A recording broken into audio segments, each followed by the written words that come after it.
बिस्मिल्लाहिर्रहमानिर्रहीम। अस्सलामुअलैकुम व्यूअर्स, कैसे हैं आप सब? उम्मीद है सब खैरियत से होंगे। Welcome again to my YouTube channel flavours with Mariam. Viewers, आज मैं शेयर कर रही हूँ आप लोगों के साथ सरसों का साग बनाने की बेहतरीन किस्म की रेसिपी, जो कि बहुत ही ज़बरदस्त किस्म की रेसिपी है और हमारी फैमिली में सबको बहुत पसंद है। आज साग बना रही हैं मेरी अम्मी और मैं आप लोगों को दिखाऊंगी कि वो किस तरह से साग तैयार करती हैं। तो आपने रेसिपी को कहीं से भी मिस नहीं करना। तो चलिए चलते हैं रेसिपी की तरफ। उससे पहले अगर आपने मेरे चैनल को अभी तक सब्सक्राइब नहीं किया तो इसे सब्सक्राइब कर दीजिए और इसके साथ बने बेल आइकन के बटन को भी दबा दीजिए, ताकि आपको मेरी आने वाली हर वीडियो का नोटिफिकेशन सबसे पहले मिल जाए। सरसों का साग बनाने के लिए सबसे पहले हमने यहाँ सरसों का 4 किलो साग लिया है। आप लोग देख सकते हैं कि साग बहुत ही फ्रेश है। आप लोगों ने भी कोशिश करनी है कि अच्छा और फ्रेश किस्म का आप लोगों ने साग लेना है। उसके बाद अम्मी जो है वो इस साग की गंदलों के ऊपर से छिलका उतार रही हैं। साग को इस तरह से तैयार करने के बाद अब हम इसको दरांत की मदद से बारीक काट लेंगे। अगर आपके पास दानात नहीं है तो आप लोग इसको कटिंग बोर्ड पर रखकर छुरी की मदद से भी काट सकते हैं।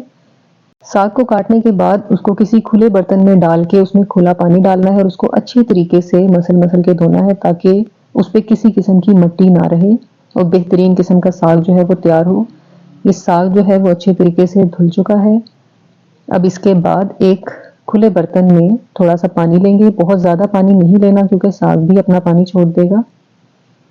और उसके बाद जो साग हमने धोया था उसको इस बर्तन में शामिल कर देंगे। साग को इस बर्तन में डालने के बाद इसको थोड़ी देर के लिए पकने देंगे। उससे क्या होगा कि साग जो है वो थोड़ा सा नरम पड़ जाएगा और थोड़ा नीचे हो जाएगा। उसके बाद हम इसमें पालक और बाकी चीज़ें शामिल करेंगे। इसके बाद यहाँ हमने 2 किलो पालक लिया है और उसको बारीक काट कर अच्छे तरीके से धो लिया है। और 2 छोटी गट्टी बाथू की थी, उनको भी बारीक काट के धो लिया है अच्छे तरीके से। अब ये देखिए साग जो है वो 5 से 6 मिनट हो चुके हैं इसको पकते हुए। ये थोड़ा नीचे हो चुका है। अब इसमें पालक और बाथू शामिल कर देंगे। आजकल मैंने देखा है कि बहुत से लोग प्रेशर कुकर में टाइम की बचत के लिए साग तैयार करते हैं, लेकिन उस साग का वो मज़ा नहीं आता जो खुले बर्तन में सारा दिन साग पकता है और फिर उसे घोटने की मदद से घोटा लगाया जाता है। उस साग का अपना ही मज़ा है। तो आज बहुत ही बेहतरीन किस्म का मेरी अम्मी साग तैयार कर रही हैं। आप लोगों ने इस रेसिपी को ज़रूर फॉलो करना है। तमाम चीज़ों को इस बर्तन में शामिल करने के बाद इसको तकरीबन 4 से 5 मिनट के लिए हम पकाएंगे, यहाँ तक कि इसमें एक बॉयल आ जाए। और फिर उसके बाद जो पानी इसमें मौजूद है, इस पानी को हम वेस्ट कर देंगे। पतीले के ऊपर इसका ढक्कन रख के आहिस्ता से आपने पानी को निकाल देना है इसमें से, और फिर उसकी जगह नया फ्रेश पानी जो है वो इसमें शामिल करना है। ये पानी शामिल करने के बाद इसको हम तकरीबन 5 से 6 घंटे के लिए पकने देंगे, यहाँ तक कि साग जो है वो अच्छे तरीके से गल जाए। यहाँ आप लोग देख सकते हैं कि साग का कलर जो है वो चेंज हो चुका है। तकरीबन 5 से 6 घंटे इसको पकते हुए हो चुके हैं स्लो हीट पे।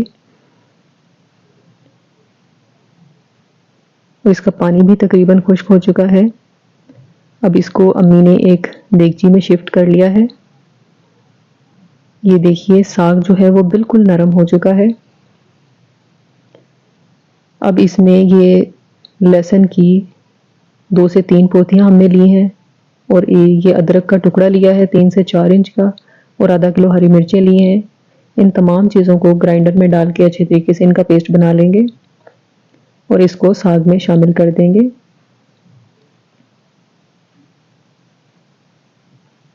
अब इसको साग के साथ अच्छे तरीके से मिक्स कर लेंगे और इसको थोड़ी देर के लिए पकने देंगे, ताकि इनका कच्चापन जो है वो ख़त्म हो जाए।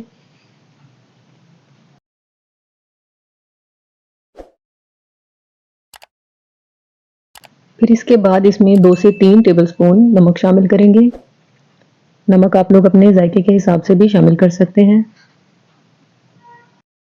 इसको भी साग के साथ अच्छे तरीके से मिक्स कर लेंगे अब, और इसको 8 से 10 मिनट के लिए पकने देंगे।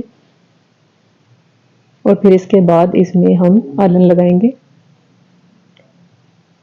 ये देखिए अब इसको घोटने की मदद से अच्छे तरीके से हमने घोटना है, ताकि साग जो है वो यकजान हो जाए।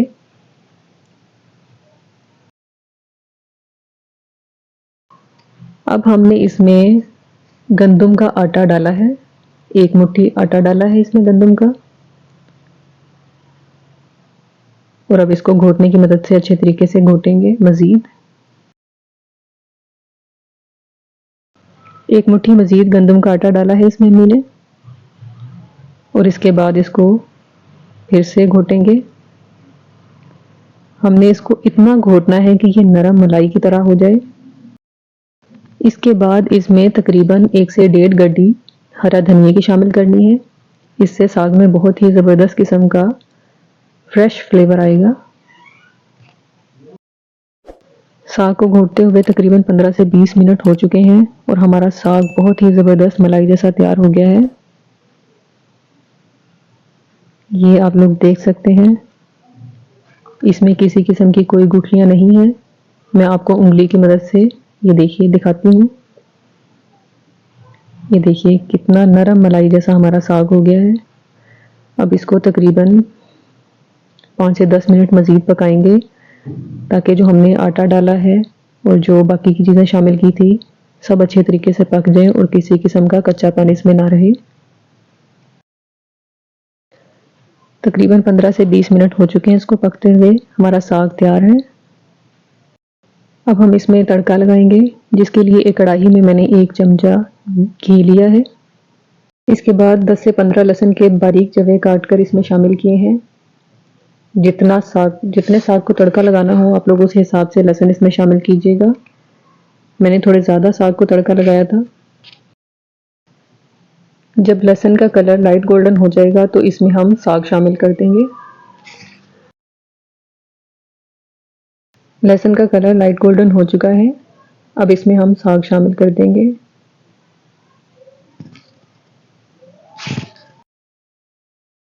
बहुत ही बेहतरीन और ज़बरदस्त किस्म का हमारा ये साग तैयार हुआ था।